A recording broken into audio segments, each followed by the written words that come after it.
Unfortunately, I'm too stupid and stubborn to do that. I have to do things the hard way. I don't know, maybe I should get some face tattoos and become a white grievance rapper.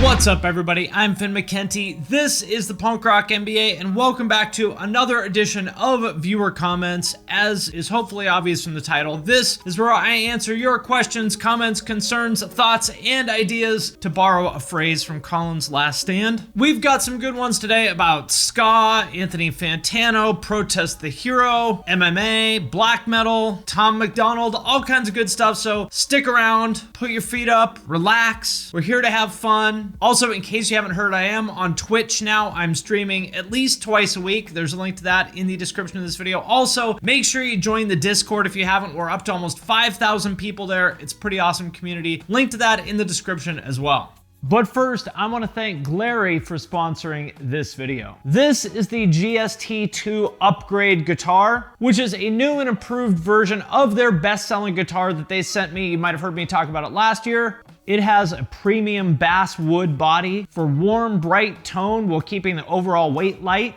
and a Canadian maple C contoured neck and fretboard for clearer, crisp tone, as well as 3 upgraded single coil pickups for classic tone and performance. They've also added upgraded strings and a bone nut for better tone and tuning stability. The GST2 upgrade guitar comes in blue, black, sunset, white, and green, and the package includes everything you need. It has a guitar bag, a tremolo arm, a strap, a cable, a hex wrench, and even a pick. The Glary guitar brand is all about giving beginners the chance to have a solid guitar from the very beginning, and I think that they have done exactly that with the GST2 upgrade. So if you want to check out the GST2 upgrade guitar, just hit the link in the description of this video. All right, first one is from Megacat Supreme. Have you gotten any angry messages from any musicians you've covered? Actually, no, I haven't. I've gotten a couple messages or replies from people that wanted to make corrections or something like that. Like one of the guys from I Set My Friends on Fire thought that I, didn't give them enough credit for whatever. The guy from Yellow Card also hit me up to basically say, like,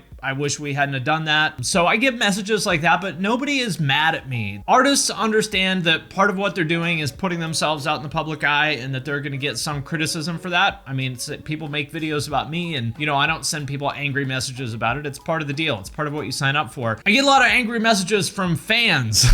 Those are the people who get upset about it, which I think is kind of interesting because if the artist isn't mad about what I said, then why should you as the fan be mad? I think it's just kind of getting to one of these points that I've talked about a lot of, that people make fandom into a part of their identity. And so if I say something that is critical of a thing that they like, they take that as a personal attack, which I think is just not a healthy way to go through life. So next one from Lorenzo. Will the 2000s mall screamo boom make a return in the same way as the current pop punk style pioneered by 2000s Blink-182? So I assume what he's talking about is all the wave of, MGK, TikTok pop punkers that I've talked about, like him, Jaden, Kenny Hoopla, Willow, Lil Huddy, all those other like pop punk TikTok rapper type people that I've talked about. And they are doing big numbers. MGK went to #1 on Billboard. All the people I mentioned have millions of listeners on Spotify. The pop punk revival is here and it's big. And so it kind of seems inevitable that there's going to be a revival of the next thing. I mean, it's like always, whatever was popular 20 years ago is what we are currently reviving, right? At least in rock, that's how it works. So yeah, I would say it's inevitable that someone's going to come along and do a revival of Fall Out Boy, Paramore, Panic at the Disco, My Chemical Romance. Someone's gonna do a revival of that with like the stripy fingerless gloves and the guy liner and all that. I think it's inevitable. From Chris Ryan, what is the beef with Waking the Cadaver? Well, unless there's something new that I'm not aware of, this is like 12 years ago or something like that, I wrote some blog post on my old metal blog about Waking the Cadaver. I don't even remember what exactly I said, but they got really mad about it, and I sent them a MySpace message because this was 2008 or 2009, and if you wanted to communicate with somebody back then, that's what you did. So I sent them a message basically being like, hey man, I was just joking, like, no hard feelings. Well, he didn't see things that way. This is the singer. He got mad at me and said he was gonna beat me up and blah, blah, blah. Bullshit!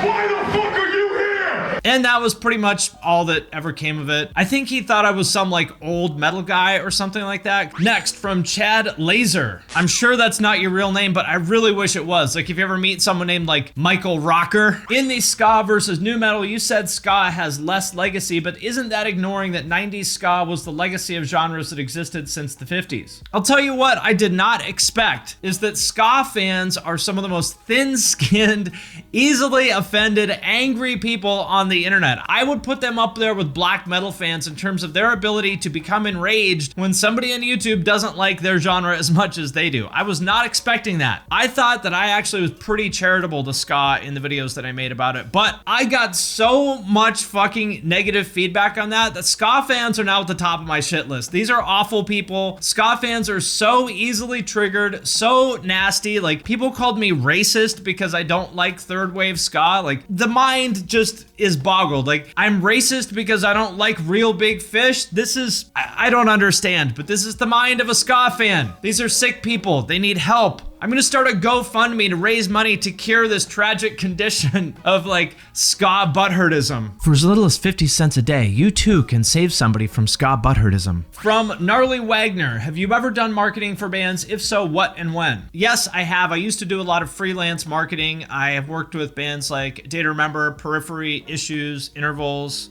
Self-Help Festival. Also did a lot of stuff for Periphery's other companies like Get Good Drums and Horizon Devices. There's probably some other stuff I'm forgetting, but those would be some of the big ones. I stopped doing that because I just don't really have time anymore, but it was cool. I'm glad I did. You know, if I ever do anything like that now, it's just to help out a friend, but it was cool. It was fun, and I learned a lot from it. From Ollie W, I'd like to hear your unironic opinion on Europe. You've been making a lot of jokes about European bands, Europeans in general, and as a European, I can take it, but I'd still like to know where your bias comes from, if there even is one. Here is my honest opinion. All jokes come from some place of truth, right? So the jokes that I make about Europeans being uptight, humorless, and rude is because Europeans can be uptight, humorless, and rude. Just like when people make jokes about Americans being fat and owning a lot of guns. That joke is based in reality, right? So these things don't come out of nowhere. My favorite kind of explanation of Europe and Europeans is a term that a friend of mine invented called European personality disorder. When he would talk about going on tour over there and some fan would come up to him after the show and be like, "Your show tonight was pretty good. Not as good as last time. Tonight you sound a bit shit, but pretty good." I have no idea why Europeans think that it's okay to act this way, but they just do. And I know what you're saying. Well, that sounds like a German. Of course that's how Germans are. I understand. Not all Europeans are like Germans. So let me break it down. Western Europeans are rude and snobby. Scandinavians are cold and stubborn and difficult. Eastern Europeans are mean and rude. And then Southern Europeans are lazy. So I understand that not all Europeans are the same, and I like to stereotype each one of them differently. From Brett Stackhouse, who would win in a head-to-head contest, you or Melon? Well, if you're talking about fighting, obviously I would win. I'm a jiu-jitsu purple belt. I did MMA for years. If it was a fight, no contest, I would win, of course, unless he trains and I'm not aware of it. But I will say, Fantano is not a small guy. He's physically intimidating. I mean, I'm pretty small. I'm like 5'11", 165 or so. He's probably 6'2". I would say he's a solid 220 or something. Like, he's a big dude. If I was untrained, he would probably kick my ass, but I am not untrained, so I would pick myself. But I love Fantano, and I would never fight him. From Sam Heath, you talk a lot of shit on black metal, and rightly so, but are there any bands in the genre you genuinely like? There must be at least one band that does the style better than everyone else. Yeah, I like plenty of black metal bands. I actually talked about this in my black metal video, but of course everyone ignored that because that's how black metal fans are. They don't want to listen. They just want to get angry. The black metal that I like tends to be the more like filthy, obscure, like borderline noise stuff. My favorite band in the genre is Have a Hedge, which is definitely not easy listening. Like, it's borderline avant-garde noise. I vomit on God's child.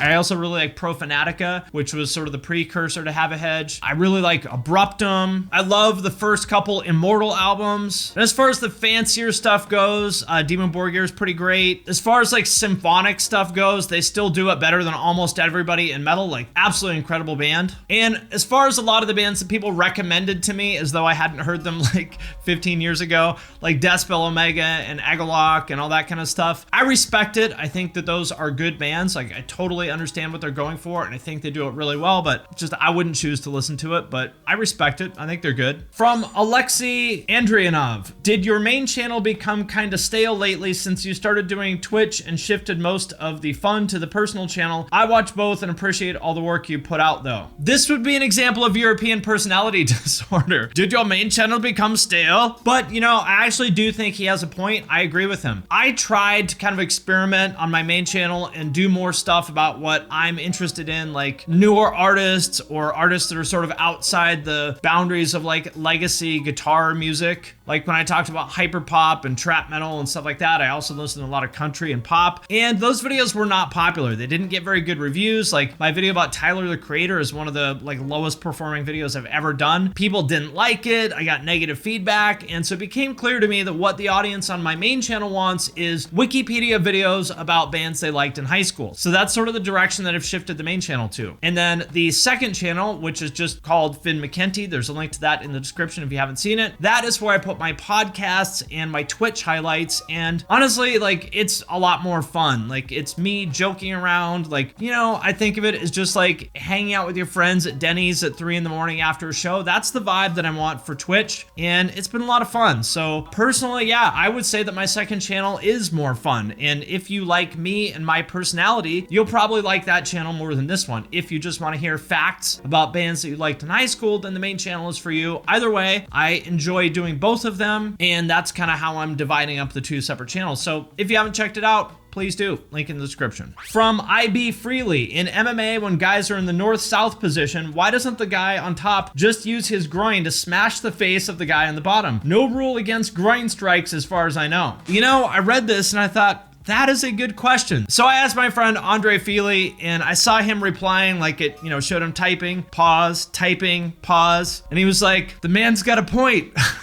So, yeah, I don't know. Maybe this will be the new oblique kick. Don't be surprised if on the main card of the next event, you see Andre humping some guy's face into the fucking mat. From Japanese Bostonian 12, what does your top artist / tracks on Spotify look like? Well, let's look. These are my liked songs, which is the playlist I mostly listen to. I've got My Boy by LV Shane, One Right Now by Post Malone on the Weekend, Three Oaks by Gizmo, Till You Can't by Cody Johnson, Country Time by Blanco Brown. I've been listening to a lot of country lately. I Disagree by Poppy, Jukebox Breakdown by Saves the Day, the new Cerebral Incubation song, Manic by Wage War, Bussin' by Tay Money, Down by Mod Sun, In Due Time by Killswitch Engage, Paralyzed by Sueko, Wear My Stick by So Smoola, The Man by Taylor Swift, Now Here Fast by Death Threat, Survival of the Fittest by Mobb Deep. Yeah, I mean, pretty much all over the place, but mostly I would say I listen to rap, country, and, you know, alternative rock, I guess, Warped Tour bands. From Ryan Hoover, I don't have a question, I just wanted to say that Tom MacDonald seems like the type of dude that would watch American History X and say some shit like, well, Derek does make some really good points. I think that is exactly right. Tom MacDonald is also the kind of guy, like, I had to Google this because I needed to make sure that it didn't already exist. Tom MacDonald, I'm honestly shocked that he doesn't have a song called White History Month,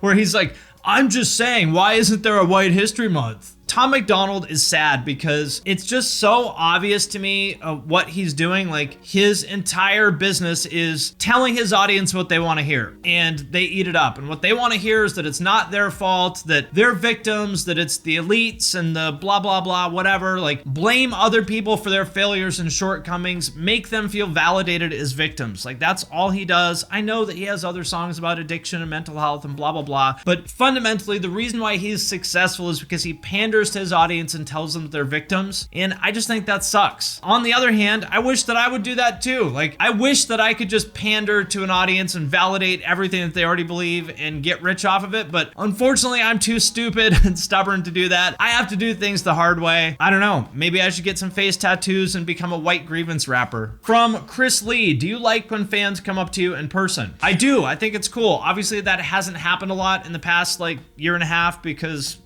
people didn't start leaving the house until a couple months ago, but I do get recognized a lot, and everyone's always cool about it. The most unexpected example of that is my wife and I went for a little vacation up on this place called Orcas Island, which is this kind of isolated island up near Canada, and we had a waiter who was kind of acting weird to me all night, and I was like, what's this guy's fucking problem? Okay, why is this guy acting so weird? And I got up to use the bathroom, and he was like, oh, I just wanted to say I'm a big fan, I watch your channel.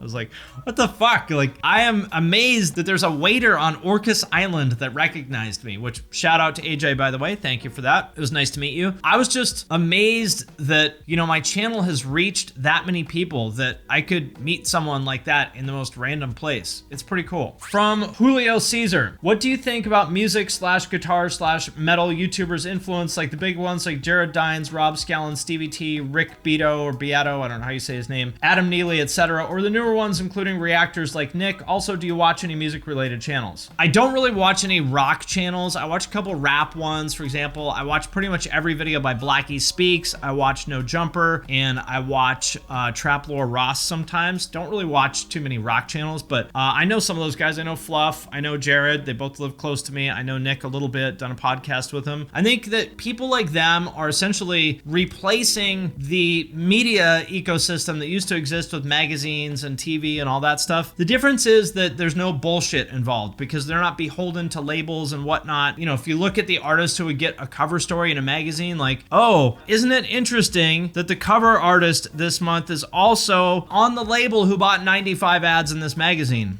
I wonder why that is. And I get it, it's just business. There's nothing necessarily wrong with that, but social media, and in particular YouTube, has enabled a generation of influencers to exist that actually represent the fans in a way that the mainstream media really kind of never did, and I think that's cool. From Nico Federico, how about the transition from full-blown hardcore life to family functions and barbecues, and how mellow adult stuff is quite rewarding and aligned with positive values a lot of us gained through hardcore? Well, I don't know what the question there is exactly, but I totally agree. Like, being a normie adult is pretty awesome. It took me a long time to get here. There was definitely a lot of years where I kind of lost the way. I mean, I've talked before about how I spent too much time doing drugs and partying and hanging out with, fucked up, dangerous people and stuff like that. And I don't know if I'd say I regret it, because I'm happy with where I ended up. And I think that I had to do that stuff to just kind of learn the things that enabled me to be who I am now. So I'm not saying I regret it, but I have to say, like, being a normie, like being a married guy that owns a house and hanging out with our in-laws on the weekend and stuff, like, it's cool. It's nice. Like, I'm happy. And I do think it's kind of a bummer that lifestyle is like frowned on in the alternative world, I guess, that like there's this narrative that, living in the suburbs and having a family and being normal or whatever is a bad thing, and like that you're either a sellout or you're boring or whatever if you choose that lifestyle. But I could not possibly disagree more with that. I think being a normie that lives in the suburbs is fucking amazing, and I recommend it to everybody. That is what I think. And if that makes me boring or a sellout,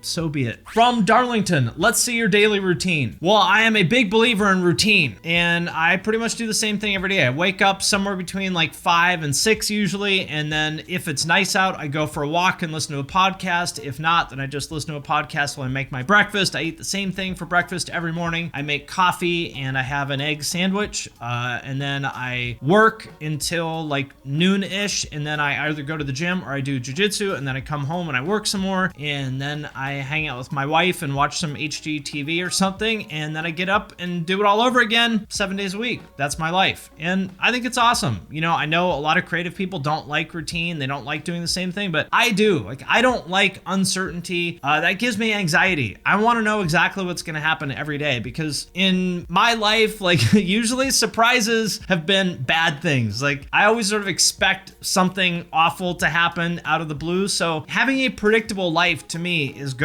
Like, I used to have pretty bad anxiety. I don't so much anymore, and I think a lot of that is because of routine, because I know what to expect from every day, so I'm not like afraid of bad things happening like I used to be. From H. Sheared, hi, Taylor Swift would not respond, so I will settle for you, Finn. What is your favorite type of tree? I'm sure that there is a reply from Taylor just sitting in your hidden messages folder or something. Just give it another look. My favorite type of tree is the Madrona. I don't know if they have those all over the country, but we have a lot of them here, especially near the ocean. Ocean. Huge fan. My favorite tree. From Samuel Peaker. What do you think of Gojira? I've only heard you talk about them once so far, and as a Gojira fan, I just wanted to hear what you think about them. And when did you first hear Gojira? Well, the way that you capitalized every word of this sentence made me think that this was one of those like ridiculously long song titles from a mid-2000s emo band. Gojira is interesting to me. I think I probably heard them 20 years ago or something like that, maybe 15 years ago, whenever they came out. I don't really understand why people worship them as much as they do. I think Gojira is a very good band. Don't get me wrong. Like, they're solid. There's nothing at all wrong with Gojira. I just don't really understand why people worship them as much as they do. And I want to make a video about this because anytime that people freak out about some artist, I always want to understand why. And there's clearly something that I'm missing about Gojira because their fans are absolutely insane. They're like up there with Deftones and System of a Down as far as bands with just these fanatical fan bases that worship them as though they're the second coming of Christ. I don't understand why, but I vow, I promise to you, my viewers, to figure it out. From Sean Yancey, with having 3 decades of music scenes and trends come and go under your belt, what keeps you motivated to always be on the current and new with how many people get stuck in their favorite era, usually in their adolescence? I don't know the answer to that. I've always been that way. Like, I mean, I've been listening to music, like you said, for 30 some years now, and I'm just always interested in what is new. It doesn't mean I always have to like it, although typically I do like whatever is new because it's just the way my brain works. I don't know. And I just think it's sad for people to get stuck at some point in time. Like, if you claim to love music, why are you really just fixated on this like narrow set of artists in one genre at one point in time? Especially now, like what is Spotify? It's like 60,000 new songs a day or something insane like that. Like, you don't think there's something out of that you would like? I don't know. It seems weird to me to just kind of close yourself off to so much cool stuff if you claim to love music. From Big Lufa, if you had to spend a tour cycle with any band or musicians, who would it be and why? Well, I will tell you a secret, everybody. A secret. Don't repeat it to anyone. I do not like most musicians. And if you've ever been around musicians, you will know why. Because most of them are flaky and selfish and unreliable and all that other kind of stuff. Like, I'm like a very type A kind of person. I like to be on time. I like it when people follow through and say what they're gonna do. I don't like people who are messy, you know, and musicians are all those things. They're emotional, they're messy, they're disorganized, they're always late. So I actually don't like being around musicians very much. So being on tour in general is not something I would ever want to do.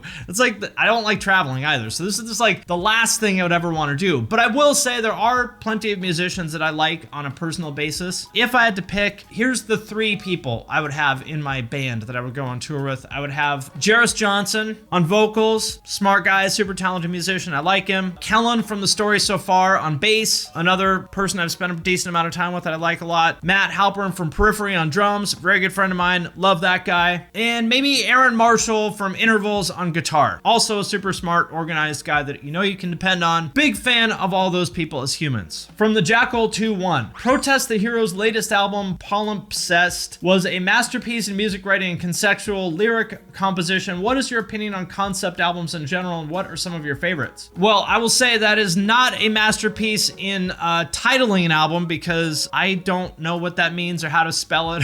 I would never remember it, so I would probably change the name of that album. I am not a fan of concept albums. I just don't care. There's a type of person who really gets off, like geeks out on concept albums. Nerds. And I'm just not one of those people. I'm not a nerd. I don't really care about albums in general. I like singles. That said, if your audience is nerds, then I think it makes a lot of sense. You know, there's sort of a natural human desire to get into lore and stories. Like, this is a well-known thing in psychology, is that we have something called the narrative bias, where we look for stories behind everything. And I think that's why people get into concept albums. Me personally, I just don't care. All right, my friends, that does it for this edition of Viewer Comments. Thank you again to everybody who watches, especially all of you who comment. I do still read all of them, and I'm sincerely grateful for all the interaction. Remember, check me out on Twitch if you haven't. I'm streaming twice a week. Also, join the Discord. We're up to almost 5,000 people now. It's a very cool community. And as always, I want to thank everyone who supports us on Patreon, especially those of you who support at the True Cult level or above. You get every podcast a week early. There's members-only channels in the Discord that I'm super active in. Do Q&As. I do some giveaways. There's a way to have me review your music or artwork or anything else you want to get my eyes or ears on. So if that sounds cool to you, hit the link in the description of this video. And with that, I'm going to sign off for now, but I will see you next time.